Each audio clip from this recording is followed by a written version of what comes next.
ಕರ್ನಾಟಕ ರಾಜ್ಯ ರಾಜಕಾರಣದಲ್ಲಿ ಸಿದ್ದರಾಮಯ್ಯ ಎಂಬ ಆನೆ ನಡೆದದ್ದೇ ದಾರಿ. ಸಿದ್ದರಾಮಯ್ಯನವರ ಸಂಪೂರ್ಣ ರಾಜಕೀಯ ಜೀವನದ ರಣರೋಚಕ ಕಹಾನಿ. ಮತ್ತೆ ಮೊಳಗಲಿದೆಯ ಸಿದ್ದರಾಮಯ್ಯ ಎಂಬ ನಾನು ಎನ್ನುವ ಪ್ರತಿಧ್ವನಿ. ನಮಸ್ಕಾರ ಪ್ರೀತಿಯ ವೀಕ್ಷಕರೇ, ನಾನು ನಿಮ್ಮ ಅಮೋಘ್ ಬ್ಯಾಲಾಳ್. ಸ್ಫೂರ್ತಿ ಕನ್ನಡ ಯೂಟ್ಯೂಬ್ ಚಾನಲ್ಗೆ ಸ್ವಾಗತ, ಸುಸ್ವಾಗತ. ನಂತರ 5 ವರ್ಷ ಪೂರ್ಣ ಅವಧಿ ಮುಗಿಸಿದವನು ನಾನೇ. ಕರ್ನಾಟಕ ರಾಜಕಾರಣದಲ್ಲೊಂದು ವಿಶಿಷ್ಟ ಹೆಸರು ಸಿದ್ದರಾಮಯ್ಯ. ಹಿಂಬಾಲಕರಿಂದ ಸಿದ್ದರಾಮಣ್ಣ, ಅನೌಪಚಾರಿಕವಾಗಿ ಸಿದ್ದು ಎಂದು ಕರೆಸಿಕೊಳ್ಳುವ ಇವರು ನೇರ ನುಡಿಗೆ ಹೆಸರು. ನಿಷ್ಠುರವಾದಿ ಸಿದ್ದರಾಮಣ್ಣ ಮಾತು ಮೇಲ್ನೋಟಕ್ಕೆ ಹೊರಟು ಅನಿಸಿದರೂ ಹೃದಯ ಮಾತ್ರ ಬಲು ಮೃದು. ಅಧಿಕಾರ ಬರ್ತದೆ, ಅಧಿಕಾರ ಹೋಗ್ತದೆ. ಇವತ್ತು ರಾಜ್ಯ ಕಷ್ಟದಲ್ಲಿದೆ, ಜನರು ಕಷ್ಟದಲ್ಲಿದ್ದಾರೆ, ರೈತರು ಕಷ್ಟದಲ್ಲಿದ್ದಾರೆ, ಯುವಕರು ಕಷ್ಟದಲ್ಲಿದ್ದಾರೆ, ನಿರುದ್ಯೋಗ ಕಾಡ್ತಾ ಇದೆ. ಭಾರತೀಯ ಜನತಾ ಪಕ್ಷದವರು ಯಾವತ್ತೂ ಕೂಡ ದೇಶದ ಸಮಸ್ಯೆಗಳ ಬಗ್ಗೆ ಆಗಲಿ, ಶಾಸಕ, ಕನ್ನಡ ಕಾವಲು ಸಮಿತಿ ಅಧ್ಯಕ್ಷ, ಅರ್ಥ ಸಚಿವ, ಉಪಮುಖ್ಯಮಂತ್ರಿ, ಕರ್ನಾಟಕ ರಾಜ್ಯದ 22ನೇ ಮುಖ್ಯಮಂತ್ರಿ, ವಿಪಕ್ಷ ನಾಯಕ, ಹೀಗೆ ರಾಜಕಾರಣದ ವಿವಿಧ ಸ್ತರಗಳಲ್ಲಿ ರಾರಾಜಿಸಿ ಅನುಭವ ದಕ್ಕಿಸಿಕೊಂಡಿರುವ ಸಿದ್ದರಾಮಯ್ಯ ಸಾಗಿ ಬಂದ ಪಥ ಹೂವಿನ ಹಾದಿಯೇನೂ ಅಲ್ಲ. ಆದರೆ ಹಿಡಿದ ಪಟ್ಟು ಸಾಧಿಸುವ ಛಲ, ಪರಿಶ್ರಮ, ಬದ್ಧತೆಗಳು ಅವರನ್ನು ಇಂತಹ ಮಹತ್ವದ ಹುದ್ದೆಗಳಿಗೆ ಏರಿಸಿದೆ. ರಾಜ್ಯದ ಪ್ರಭಾವಿ ಸಮುದಾಯಗಳಲ್ಲೊಂದಾದ ಹಾಲುಮತ ಅಥವಾ ಕುರುಬ ಜನಾಂಗಕ್ಕೆ ಸೇರಿದ ಸಿದ್ದರಾಮಯ್ಯ ಹುಟ್ಟಿದ್ದು ಮೈಸೂರಿನ ವರುಣಾ ಹೋಬಳಿಯ ಸಿದ್ದರಾಮನ ಹುಂಡಿ ಎಂಬಲ್ಲಿ. 1948 ಆಗಸ್ಟ್ 12ರಂದು ತಂದೆ ಸಿದ್ದರಾಮೇಗೌಡ, ತಾಯಿ ಬೋರಮ್ಮ, ಅವಿಭಕ್ತ ಕುಟುಂಬದ ಕೂಸಾಗಿದ್ದ ಸಿದ್ದರಾಮಯ್ಯ ಕಷ್ಟ ಕಾರ್ಪಣ್ಯದಿಂದಾಗಿ ಆರಂಭಿಕ ವಿದ್ಯಾಭ್ಯಾಸವನ್ನು ಅರ್ಧಕ್ಕೆ ನಿಲ್ಲಿಸಿ ದನ ಮೇಯಿಸಬೇಕಾಗಿ ಬಂತು. ಹೀಗಾಗಿ 10ನೇ ವರ್ಷದವರೆಗೂ ಸರಿಯಾಗಿ ಶಾಲೆಗೆ ಹೋಗಲಿಲ್ಲ. ಆದರೆ ಅವರಲ್ಲಿದ್ದ ಪ್ರತಿಭೆ ಗಮನಿಸಿದ ರಾಜಪ್ಪ ಎಂಬ ಶಿಕ್ಷಕರು ಸರ್ಕಾರದಿಂದ ಅನುಮತಿ ಪಡೆದು ನೇರವಾಗಿ 5ನೇ ತರಗತಿಗೆ ಪ್ರವೇಶ ದೊರಕಿಸಿಕೊಟ್ಟ ಪರಿಣಾಮ ಓದು ಮುಂದುವರಿಯಿತು. ಆರಂಭಿಕ ಶಿಕ್ಷಣವನ್ನು ಹುಟ್ಟೂರಿನಲ್ಲಿ ಮುಗಿಸಿ PUCಗೆಂದು ಮೈಸೂರಿಗೆ ತೆರಳಿದ ಸಿದ್ದರಾಮಯ್ಯ ಯುವರಾಜ ಕಾಲೇಜಿನಿಂದ BSc ಪದವಿಯನ್ನು ಪಡೆದರು. ಮಗ ಡಾಕ್ಟರ್ ಆಗಲಿ ಎಂಬುದು ಹೆತ್ತವರ ಆಸೆ ಆಗಿತ್ತಂತೆ. ಆದರೆ ಕಾನೂನು ಅಧ್ಯಯನಕ್ಕೆ ಮೈಸೂರಿನ ಶಾರದಾ ವಿಲಾಸ ಕಾಲೇಜಿಗೆ ಸೇರಿಕೊಂಡ ಸಿದ್ದರಾಮಯ್ಯ ಕೆಲಕಾಲ ವಿದ್ಯಾವರ್ಧಕ ಕಾನೂನು ಕಾಲೇಜಿನಲ್ಲಿ ಅತಿಥಿ ಉಪನ್ಯಾಸಕರಾಗಿಯೂ ಸೇವೆ ಸಲ್ಲಿಸಿದರು. ನಂತರ PM ಚಿಕ್ಕಬೋರಯ್ಯ ಎಂಬ ವಕೀಲರ ಬಳಿ ಜೂನಿಯರ್ ಆಗಿ ಸೇರಿಕೊಂಡರು. ಮುಂದೆ ಸ್ವತಂತ್ರ ಅಸ್ತಿತ್ವ ಕಂಡುಕೊಂಡು 1978ರವರೆಗೆ ವಕೀಲಿಕೆ ಮುಂದುವರಿಸಿದರು. ಈ ವೇಳೆ ಸಾರ್ವಜನಿಕ ಜೀವನದಿಂದ ಆಕರ್ಷಿತರಾಗಿ ನಾಯಕತ್ವದ ಲಕ್ಷಣಗಳನ್ನು ಮೈಗೂಡಿಸಿಕೊಳ್ಳತೊಡಗಿದರು. ವಕೀಲಿಕೆ ಅಪ್ಪಿಕೊಂಡ ಮಾತ್ರಕ್ಕೆ ಸಿದ್ದರಾಮಯ್ಯ ಕೋರ್ಟ್ ಆವರಣದಲ್ಲೇ ಕಳೆದು ಹೋಗಲಿಲ್ಲ. ಸಮಾಜದ ಶೋಷಿತರ ಕುರಿತೇ ಆಲೋಚಿಸುತ್ತಿದ್ದ ಅವರು ಸಮಾಜ ಚಿಂತಕ ಡಾಕ್ಟರ್ ರಾಮ್ ಮನೋಹರ್ ಲೋಹಿಯಾ ಪ್ರಭಾವಕ್ಕೆ ಒಳಗಾದರು. ಸಾಮಾಜಿಕ ನ್ಯಾಯದ ಆಶಯವನ್ನು ಗಟ್ಟಿಗಳಿಸಿಕೊಂಡರು. ಸಾರ್ವಜನಿಕ ಜೀವನದ ತೀವ್ರ ತುಡಿತದ ಪರಿಣಾಮ ವಕೀಲಿಕೆಗೆ ತಿಲಾಂಜಲಿ ಇಟ್ಟು 1978ರಲ್ಲಿ ರಾಜಕಾರಣ ಪ್ರವೇಶಿಸಿದ್ದ ಸಿದ್ದರಾಮಯ್ಯ ತಾಲೂಕು ಅಭಿವೃದ್ಧಿ ಮಂಡಳಿಯ ಸದಸ್ಯರಾದರು. 1983ರ ವಿಧಾನಸಭಾ ಚುನಾವಣೆಯಲ್ಲಿ ಭಾರತೀಯ ಲೋಕದಳ ಪಕ್ಷದಿಂದ ಮೈಸೂರಿನ ಚಾಮುಂಡೇಶ್ವರಿ ಕ್ಷೇತ್ರದಲ್ಲಿ ಸ್ಪರ್ಧಿಸಿ ಇಂದಿರಾ ಕಾಂಗ್ರೆಸ್ ಅಭ್ಯರ್ಥಿ ಡಿ ದೇವರಾಜ್ ಅರಸು ಅವರನ್ನು ಸೋಲಿಸಿ ಮೊದಲ ಬಾರಿಗೆ ವಿಧಾನಸಭೆ ಪ್ರವೇಶಿಸಿದರು. ಇದು ಸಿದ್ದರಾಮಯ್ಯರ ರಾಜಕೀಯ ಸಾಧನೆಗೆ ಮುನ್ನುಡಿಯಾಗಿತ್ತು. ಆಗ ರಾಜ್ಯದಲ್ಲಿ ರಾಮಕೃಷ್ಣ ಹೆಗಡೆ ನೇತೃತ್ವದ ಸರ್ಕಾರವಿತ್ತು. ಸ್ಪಷ್ಟ ಬಹುಮತವಿರದಿದ್ದ ಹೆಗಡೆಯವರು ಪಕ್ಷೇತರರು ಬಿಜೆಪಿ ಸದಸ್ಯರ ಬೆಂಬಲ ಪಡೆದಿದ್ರು. ಹೀಗೆ ಬೆಂಬಲಿಸಿದವರಲ್ಲಿ ಸಿದ್ದರಾಮಯ್ಯ ಕೂಡ ಒಬ್ಬರಾಗಿದ್ದಕ್ಕೆ ಕನ್ನಡ ಕಾವಲು ಸಮಿತಿ ಅಧ್ಯಕ್ಷಗಿರಿ ಒಲಿಯಿತು. ಈ ಹೊಣೆ ನಿಭಾಯಿಸಲು ಸಿದ್ದರಾಮಯ್ಯ ಬೆಳಗಾವಿ, ಬಳ್ಳಾರಿ, ಕಾಸರಗೋಡಿನಂತಹ ಗಡಿ ಜಿಲ್ಲೆಗಳಲ್ಲಿ ಸಂಚರಿಸಿ ಸರ್ಕಾರಕ್ಕೆ ವರದಿ ಸಲ್ಲಿಸಿದರು. ಬದಲಾದ ರಾಜಕೀಯ ಸಮೀಕರಣದಿಂದಾಗಿ ಸಿದ್ದರಾಮಯ್ಯ ಜನತಾ ಪಕ್ಷ ಸೇರಬೇಕಾಯಿತು. 1985ರ ವಿಧಾನಸಭಾ ಮಧ್ಯಂತರ ಚುನಾವಣೆಯಲ್ಲಿ ಜನತಾ ಪಕ್ಷದಿಂದ ಚಾಮುಂಡೇಶ್ವರಿ ಕ್ಷೇತ್ರದಲ್ಲಿ ಮತ್ತೊಮ್ಮೆ ಅದೃಷ್ಟ ಪರೀಕ್ಷೆಗಳಿದ್ರು. ಜನ ಕೈಬಿಡಲಿಲ್ಲ. ಗೆದ್ದ ಸಿದ್ದರಾಮಯ್ಯ ಪಶು ಸಂಗೋಪನಾ ಸಚಿವರೂ ಆದರು. ಸಂಪುಟ ಪುನರ್ರಚನೆ ಬಳಿಕ ರೇಷ್ಮೆ ಖಾತೆ ಹೆಗಲೇರಿತು. ನಂತರ SR ಬೊಮ್ಮಾಯಿ ಮಂತ್ರಿ ಮಂಡಲದಲ್ಲಿ ಸಾರಿಗೆ ಸಚಿವರಾಗಿಯೂ ಕಾರ್ಯನಿರ್ವಹಿಸಿದ್ರು. ತದನಂತರ 1989ರಲ್ಲಿ ಜನತಾ ಪಕ್ಷ ಇಬ್ಬಾಗವಾದಾಗ ಸಿದ್ದರಾಮಯ್ಯ ಜನತಾದಳದೊಂದಿಗೆ ಗುರುತಿಸಿಕೊಂಡು ಆ ಬಾರಿಯ ವಿಧಾನಸಭಾ ಚುನಾವಣೆಯಲ್ಲೂ ಸ್ಪರ್ಧಿಸಿದರು. ಆದರೆ ಕಾಂಗ್ರೆಸ್ ಅಲೆ ಎದುರಿಸಲಾಗದೆ ಸೋತರು. 1991ರಲ್ಲಿ ಕೊಪ್ಪಳ ಲೋಕಸಭಾ ಕ್ಷೇತ್ರದಿಂದ ಸ್ಪರ್ಧಿಸಿದರು. ಅಲ್ಲೂ ಕೂಡ ಸೋಲಾಯಿತು. ಇದು ಸಿದ್ದರಾಮಯ್ಯ ರಾಜಕೀಯ ಜೀವನದಲ್ಲಿ ತುಸು ಹಿನ್ನಡೆಯ ಕಾಲ. ಇಷ್ಟಾಗಿಯೂ 1992ರಲ್ಲಿ ಜನತಾದಳದ ಪ್ರಧಾನ ಕಾರ್ಯದರ್ಶಿಯ ಹೊಣೆ ಹೆಗಲೇರಿತು. 1994ರ ಹೊತ್ತಿಗೆ ಅಲೆ ಬದಲಾಗಿತ್ತು. ವಿಧಾನಸಭಾ ಚುನಾವಣೆಯಲ್ಲಿ ಗೆದ್ದು 3ನೇ ಬಾರಿ ವಿಧಾನಸಭೆ ಪ್ರವೇಶಿಸಿ ದೇವೇಗೌಡರ ಸಂಪುಟದಲ್ಲಿ ಹಣಕಾಸು ಸಚಿವರಾದರು. ಮೊದಲ ಬಾರಿಗೆ ಬಜೆಟ್ ಮಂಡನೆಯ ಸಿದ್ಧತೆಯಲ್ಲಿರುವಾಗ ಕುರಿ ಕಾಯೋನಿಗೇನು ಗೊತ್ತು ಲೆಕ್ಕ ಎಂದು ಕೆಲವರು ಹೀಯಾಳಿಸಿದ್ದುಂಟು. ಇದನ್ನೇ ಸವಾಲಾಗಿ ಸ್ವೀಕರಿಸಿದ ಸಿದ್ದರಾಮಯ್ಯ ಸಮರ್ಥವಾಗಿಯೇ ಮುಂಗಡ ಪತ್ರ ಮಂಡಿಸಿದ್ದು ಮಾತ್ರವಲ್ಲದೆ ಮುಂದಿನ 9 ಮುಂಗಡ ಪತ್ರಗಳನ್ನು ಮಂಡಿಸುವಂತಾಗಿ ತಜ್ಞರಿಂದಲೂ ಭೇಷ್ ಎನಿಸಿಕೊಂಡರು.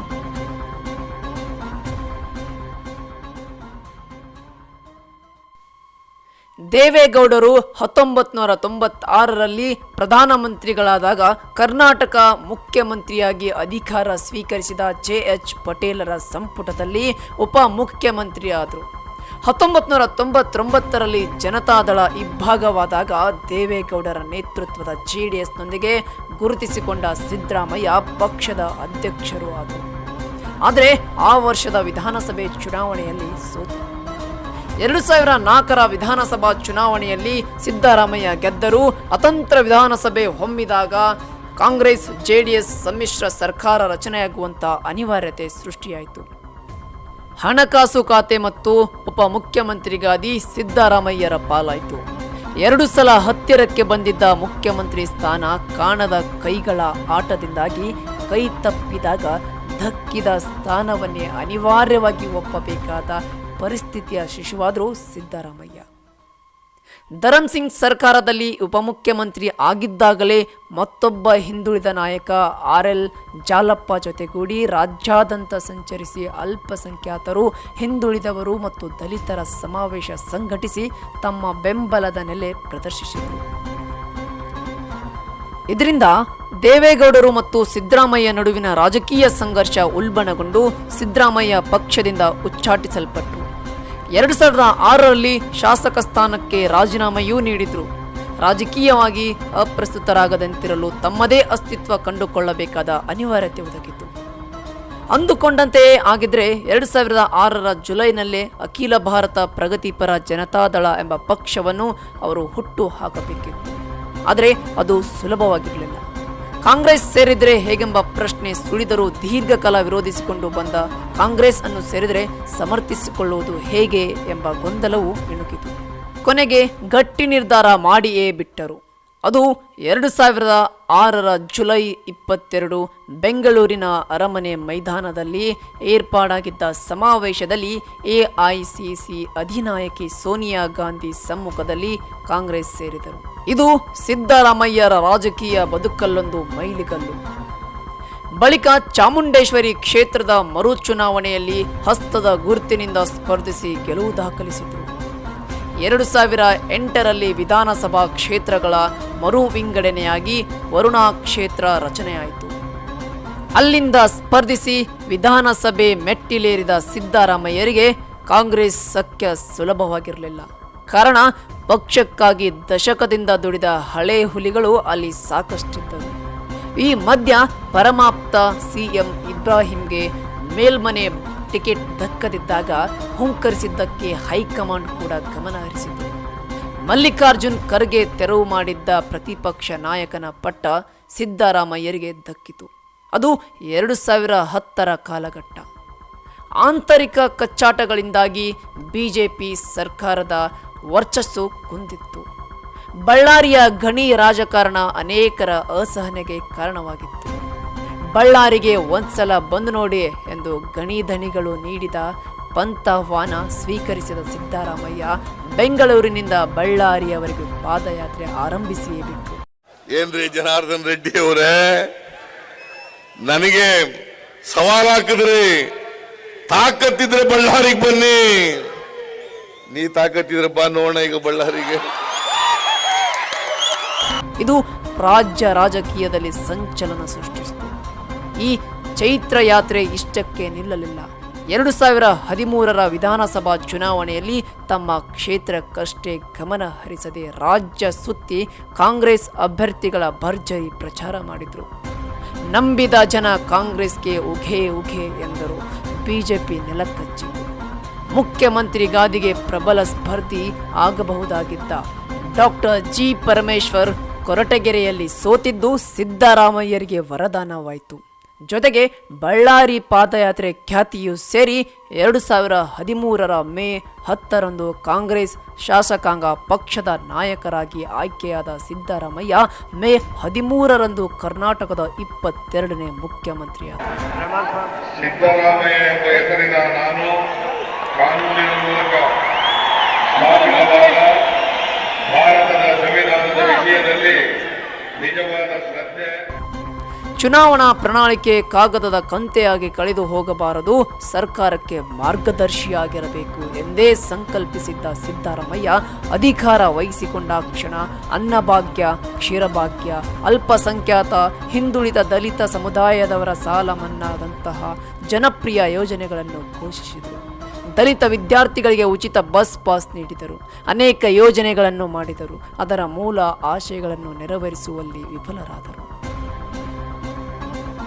2018 ವಿಧಾನಸಭಾ ಚುನಾವಣೆ ವೇಳೆ ಅನಿಶ್ಚಿತತೆ ಕಾಡಿದಾಗ ಚಾಮುಂಡೇಶ್ವರಿ ಕ್ಷೇತ್ರದ ಜೊತೆಗೆ ಬದಾಮಿಯಲ್ಲೂ ಸ್ಪರ್ಧಿಸಬೇಕಾಯಿತು. ಚಾಮುಂಡೇಶ್ವರಿಯಲ್ಲಿ ಸೋತು ಬದಾಮಿಯಲ್ಲಿ ಕಡಿಮೆ ಅಂತರದಲ್ಲಿ ಗೆದ್ದಾಗ ಆತ್ಮಾವಲೋಕನ ಅನಿವಾರ್ಯವಾಯಿತು. ರಾಜಕೀಯದ ಕಾಗುಣಿತವನ್ನು ಶ್ರದ್ಧೆಯಿಂದ ಕಲಿತ ಸಿದ್ದರಾಮಯ್ಯ ಜನಕಲ್ಯಾಣದ ನಿಟ್ಟಿನಲ್ಲಿ ಹಲವು ಪ್ರಥಮಗಳಿಗೆ ಕಾರಣರಾದರು. ಅವರ ಅಧಿಕಾರಾವಧಿಯ ಪುಟಗಳನ್ನೊಮ್ಮೆ ಅವಲೋಕಿಸಿದರೆ ಇದನ್ನು ಗೋಚರಿಸುತ್ತದೆ. ತಳ ಸಮುದಾಯದಿಂದ ಬಂದ ಸಿದ್ದರಾಮಯ್ಯ ಹಸಿವಿನ ತೀವ್ರತೆ, ಅದು ಹುಟ್ಟು ಹಾಕುವ ತಲ್ಲಣದ ಅರಿವಿತ್ತು. ಮುಖ್ಯಮಂತ್ರಿಯಾಗುತ್ತಿದ್ದಂತೆ ಮಹತ್ವಾಕಾಂಕ್ಷಿ ಅನ್ನಭಾಗ್ಯ ಯೋಜನೆಯನ್ನು ಘೋಷಿಸಿದ್ದಕ್ಕೆ ಅದೇ ಕಾರಣ. BPL ಕಾರ್ಡ್ ಕುಟುಂಬಗಳಿಗೆ ಕೇವಲ ₹1 1 ಕೆಜಿಯ ಅಕ್ಕಿ ವಿತರಿಸುವ ಯೋಜನೆ ಇದಾಗಿತ್ತು. ವಿಶ್ವದ ಯಾವುದೇ ಮೂಲೆಯಲ್ಲಿ ಕೂತು 4,000 ಸರ್ಕಾರಿ ಖಾಸಗಿ ಸೇವೆ ಪಡೆಯಬಹುದಾದ ಮೊಬೈಲ್ ಒನ್ ಸೇವೆ ಆರಂಭಿಸಿದ್ದು ಮೊಬೈಲ್ ಆಧಾರಿತ ಆಡಳಿತಕ್ಕೆ ಒತ್ತು ನೀಡುವಲ್ಲಿ ಮಹತ್ವದ ಹೆಜ್ಜೆಯಾಯಿತು. ಮುಸ್ಲಿಂ, ಕ್ರಿಶ್ಚಿಯನ್ನಂತಹ ಅಲ್ಪಸಂಖ್ಯಾತ ಸಮುದಾಯದ ಬಡ ಹೆಣ್ಣು ಮಕ್ಕಳ ಮದುವೆಗೆ ₹50,000 ನೀಡುವ ಶಾದಿ ಭಾಗ್ಯ ಯೋಜನೆ ಅನುಷ್ಠಾನ ಸಿದ್ದರಾಮಯ್ಯರ ಮತ್ತೊಂದು ಸಾಧನೆ. ಹಸಿದಿರುವಾಗ ಬೋಧನೆ ತಲೆಗೆ ತಲುಪುವುದಿಲ್ಲ ಎಂಬುದನ್ನು ಮನಗಂಡು ಶಾಲಾ ಮಕ್ಕಳಿಗೆಂದು ಕ್ಷೀರಭಾಗ್ಯ ಯೋಜನೆಯನ್ನು ಚಾಲನೆ ನೀಡಿದ್ದು ಕೋಟ್ಯಾಂತರ ಮಕ್ಕಳ ಮುಖದಲ್ಲಿ ನಗು ಅರಳಿಸಿತು. ಅವಿವಾಹಿತ, ವಿಚ್ಛೇದಿತ ಮಹಿಳೆಯರಿಗೆ ಮಾಶಾಸನ ನೀಡುವ ಮನಸ್ವಿನಿ, ಲೈಂಗಿಕ ಅಲ್ಪಸಂಖ್ಯಾತರಿಗೆ ಮಾಶಾಸನ ನೀಡುವ ಮೈತ್ರಿ ಯೋಜನೆಗಳು ಜಾರಿಗೆ ಆಗಿದ್ದು ಸಿದ್ದರಾಮಯ್ಯ ಅಧಿಕಾರಾವಧಿಯಲ್ಲಿ. ಹಳ್ಳಿ ರಸ್ತೆಗಳಿಗೆ ಮರುಜೀವ ನೀಡುವ ನಮ್ಮ ಗ್ರಾಮ ನಮ್ಮ ರಸ್ತೆ, ಸಂಚಾರ ದಟ್ಟಣೆಯ ಪಟ್ಟಣ ನಗರಗಳಲ್ಲಿ ಅಪಘಾತವಾದಾಗ ಪ್ರಥಮ ಚಿಕಿತ್ಸೆ ನೀಡುವ ಬೈಕ್ ಆಂಬ್ಯುಲೆನ್ಸ್, ಸೌರಶಕ್ತಿಯ ಉತ್ಪಾದನೆ, ಬಳಕೆ, ಮಾರಾಟಕ್ಕೆ ರೈತರನ್ನು ಉತ್ತೇಜಿಸುವ ಸೂರ್ಯ ರೈತ ಯೋಜನೆಗಳು ಇವರ ಕಲ್ಪನೆಯ ಕೂಸುಗಳೇ.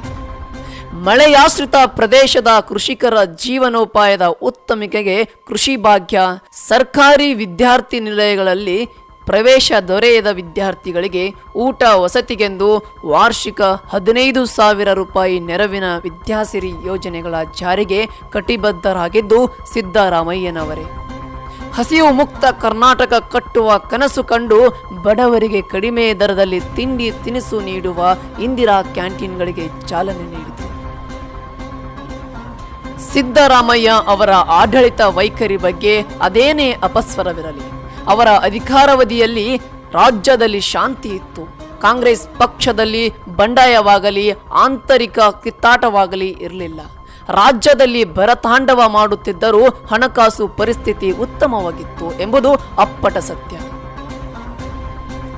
ಸಿದ್ದರಾಮಯ್ಯ ಅವರ ರಾಜಕೀಯ ಪಥದಲ್ಲಿ ಮುಳ್ಳುಗಳು ಇದ್ದವು. ಸಾರ್ವಜನಿಕ ಜೀವನದಲ್ಲಿರುವವರು ಎದುರಿಸುವ ಅವಮಾನ, ಮುಜುಗರ, ವಿವಾದಗಳಿಗೆ ಸಿದ್ದರಾಮಯ್ಯ ಕೂಡ ಹೊರತಾಗಿರಲಿಲ್ಲ.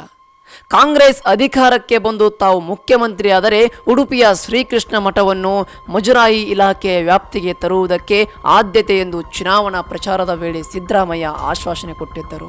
ಅಧಿಕಾರಕ್ಕೆ ಬಂದಾಕ್ಷಣ ಕೃಷ್ಣ ಮಠ ವಿವಾದ ಶುರುವಾಗಿ ಪರ ವಿರೋಧ ಚರ್ಚೆ ನಡೆದವು. ಆದರೆ ಮಠವನ್ನು ಮುಜರಾಯಿ ವ್ಯಾಪ್ತಿಗೆ ತರುವ ಚಿಂತನೆ ಇಲ್ಲ ಎಂದು ವಿವಾದಕ್ಕೆ ತೆರೆ ಎಳೆಯಲಾಯಿತು.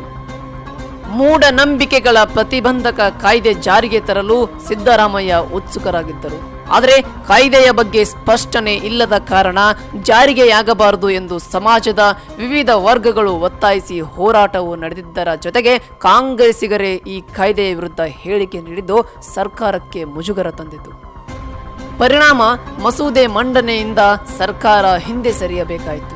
ಮುಸ್ಲಿಂ ಯುವತಿಯರ ವಿವಾಹಕ್ಕೆ ಸರ್ಕಾರದಿಂದ 50,000 ರೂಪಾಯಿ ನೆರವು ನೀಡುವ ಶಾದಿ ಭಾಗ್ಯ ಯೋಜನೆಗೆ ವಿರೋಧ ಎದುರಾಯಿತು.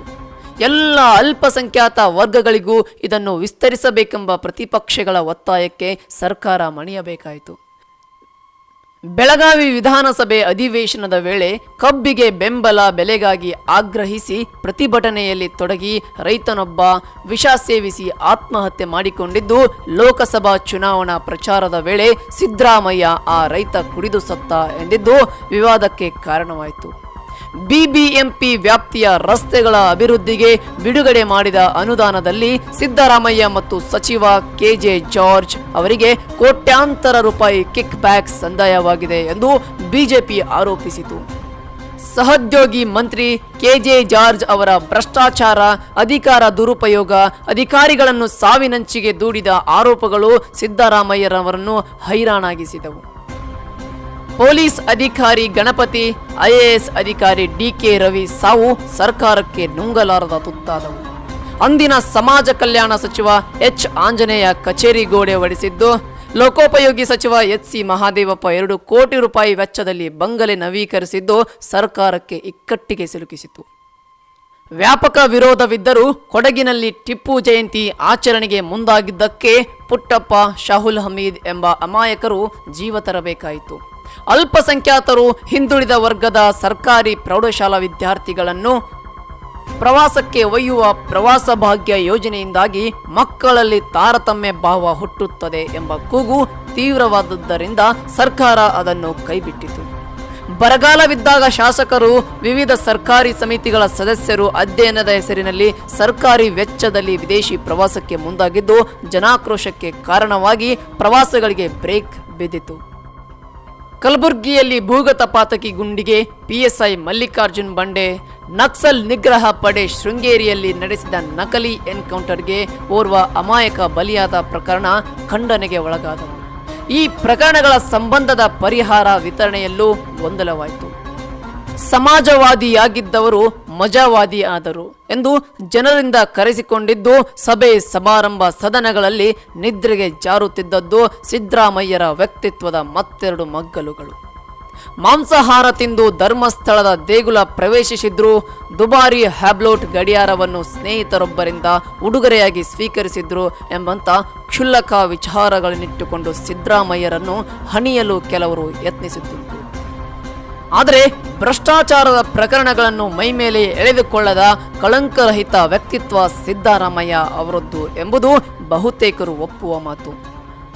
ಸಿದ್ದರಾಮಯ್ಯ ತಾವು ಹಾಳಾಗಿದ್ದಲ್ಲದೆ ಕಾಂಗ್ರೆಸ್ ಅವನತಿಗೂ ಕಾರಣರಾದ್ರು. ಮಹತ್ವವೇ ಇಲ್ಲದ ರಾಜಕಾರಣಿಗಳ ಕೋಡು ಬರುವಂತಾಗಲು ಪರೋಕ್ಷ ಪಾತ್ರ ವಹಿಸಿದ್ರು. ಜೆಡಿಎಸ್ ಕಾಂಗ್ರೆಸ್ ಮೈತ್ರಿ ಸರ್ಕಾರ ಬೀಳುವಲ್ಲಿ ಪ್ರಮುಖ ಪಾತ್ರ ವಹಿಸಿದ್ರು ಎಂದೆಲ್ಲ ಅನೇಕರು ಹೇಳುವುದುಂಟು. ಸಿದ್ದರಾಮಯ್ಯ ಒರಟು ಜಾತಿವಾದಿಯಾಗಿದ್ದರೂ ತಮ್ಮ ಜಾತಿಗೇನು ಮಾಡಿಲ್ಲ. ಭಾಷಣ ಮಾಡ್ತಾರೆಯೇ ಹೊರತು ಸಂಘಟನೆ ಮಾಡೋಲ್ಲ. ಮೇಲ್ವರ್ಗದವರ ವಿರೋಧಿ ಎಂಬೆಲ್ಲ ಆರೋಪಗಳು ಆಗಿಂದಾಗೆ ಕೇಳಿ ಬರುತ್ತಿದ್ದರೂ ಕೂಡ ಅವರು ಕರ್ನಾಟಕದ ಅಗ್ರ ಶ್ರೇಣಿಯ ನಾಯಕರಲ್ಲಿ ಒಬ್ಬರು ಎಂಬುದು ನಿರ್ವಿವಾದ. ಶ್ರೀಸಾಮಾನ್ಯರನ್ನು ಮುಟ್ಟುವಂತೆ ಭಾಷಣ ಮಾಡುವುದರಲ್ಲಿ ಸಿದ್ದರಾಮಯ್ಯ ಎತ್ತಿದ ಕೈ. ವಿರಳಾತಿ ವಿರಳ ಬೇಸ್ ವಾಯ್ಸ್ ಸಿದ್ದರಾಮಯ್ಯರ ಆಸ್ತಿ. ಅಪಾರ ವಿಷಯ ಜ್ಞಾನ, ಅತೀವ ನೆನಪಿನ ಶಕ್ತಿ.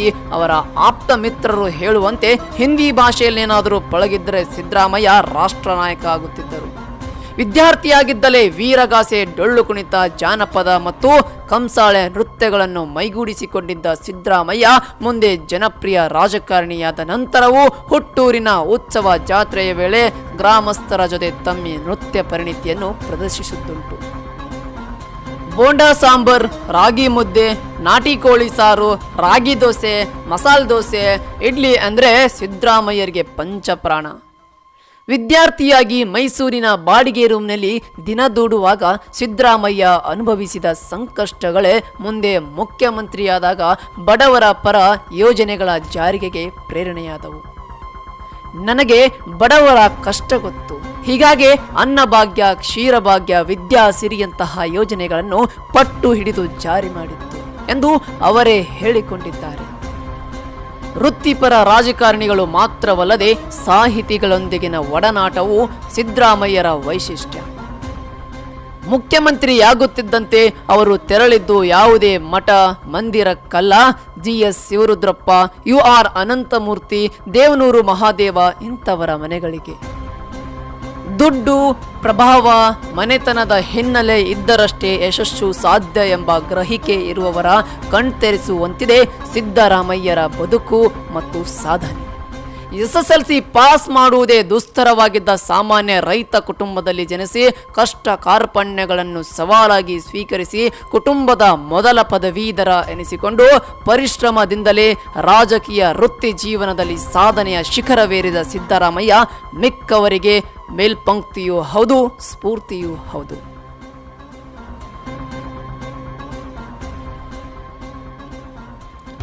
ಯಾರು ಹಿತವರು ಈ ಜಗದೊಳಗೆ, ಸತ್ಯಕ್ಕೆ ದೂರವಾದ ಮಾತುಗಳಿಗೆ ಮನ್ನಣೆ, ಆಹಾಕಾರದಿಂದ ದಾಹವ ನುಂಗುತ್ತಿದ್ದ ಜನರಿಗೆ ನೀರು ಕೊಟ್ಟಿರುವುದು ತಪ್ಪ, ಆಹಾರವಿಲ್ಲದೆ ನೆರಳುತ್ತಿದ್ದ ಮನುಜರಿಗೆ ತೃಪ್ತಿದಾಯಕ ಊಟ ನೀಡಿರುವುದು ತಪ್ಪ, ರೈತರ ಆತ್ಮಹತ್ಯೆಗೆ ಮನನೊಂದು ರೈತರ ಬಾಳಿಗೆ ಆಶಾ ಕಿರಣದಂತೆ ಸಾಲದ ಹೊರಗೆ ಮರಣ ನೀಡಿದ್ದು ತಪ್ಪ, ವಿದ್ಯಾರ್ಥಿಗಳಿಗೆ ಉಚಿತ ಬಸ್ ಪಾಸ್, ವಿದ್ಯಾಭ್ಯಾಸಕ್ಕೆ ಸಾಲ ಸೌಲಭ್ಯಗಳನ್ನು ನೀಡಿ ಸಾಕ್ಷರತರನ್ನಾಗಿಸಿದ್ದು ತಪ್ಪ, ಮಹಿಳೆಯರಿಗೆ ಉನ್ನತ ವಿದ್ಯಾಭ್ಯಾಸದವರೆಗೂ ಉಚಿತ ಅವಕಾಶಗಳನ್ನು ನೀಡಿರುವುದು ತಪ್ಪ, ಹಸಿವು ಮುಕ್ತ ಕರ್ನಾಟಕಕ್ಕೆ ಪಣ ತೊಟ್ಟು ಭಾರತದಲ್ಲಿ ಗುರುತಿಸುವಂತೆ ಮಾಡಿದ್ದು ತಪ್ಪ. ಸಾರ್ವಜನಿಕರೇ, ನಿಮಗೂ ಆಗು ಹೋಗುಗಳ ಅರಿವಿದೆ, ಸುಖ ದುಃಖಗಳ ಆದ್ಯತೆ ನೀಡುವ ಅರ್ಹತೆ ಇದೆ. ಯಾರ ಆಯ್ಕೆ ಉತ್ತಮ ಎಂಬ ನಿರ್ಣಯವು ನಿಮ್ಮ ಮುಂದಿದೆ. ಬಡವರ, ದೀನ ದಲಿತರ ಅಹಿಂದ ನಾಯಕ ಕರ್ನಾಟಕದ ಒಡೆಯನೆಂಬುದು ಜನರ ಮನದಲ್ಲಿದೆ. ಚುನಾವಣೆ ಪ್ರಣಾಳಿಕೆಯಲ್ಲಿ ಕೊಟ್ಟ 155 ಭರವಸೆಗಳನ್ನು ಈಡೇರಿಸಿ ನುಡಿದಂತೆ ನಡೆದ ರಾಜ್ಯದ ಏಕೈಕ ಮುಖ್ಯಮಂತ್ರಿ, ಬಡವರ ಬಂಧು ಮಾನ್ಯ ಶ್ರೀ ಸಿದ್ದರಾಮಯ್ಯನವರ 75ನೇ ಹುಟ್ಟು ಹಬ್ಬದ ಅಂಗವಾಗಿ ಬೆಣ್ಣೆ ನಗರಿ ದಾವಣಗೆರೆಯಲ್ಲಿ ಸಿದ್ದು ಅಮೃತ ಮಹೋತ್ಸವ ಕಾರ್ಯಕ್ರಮವನ್ನು ಅವರ ಅಭಿಮಾನಿಗಳು ಏರ್ಪಡಿಸಿದ್ದು ಸುಮಾರು 10 ಲಕ್ಷಕ್ಕೂ ಅಧಿಕ ಜನ ಸೇರುವ ನಿರೀಕ್ಷೆ ಇದೆ. ಈ ಕಾರ್ಯಕ್ರಮ ಅದ್ಭುತ ಯಶಸ್ಸು ಕಾಣಲಿ ಎಂದು ಹಾರೈಸುತ್ತೇನೆ. ಧನ್ಯವಾದಗಳು. ಎಂತೆ ನಿಮ್ಮ ಅಮೋಘ್ ಬಲಾಳ್.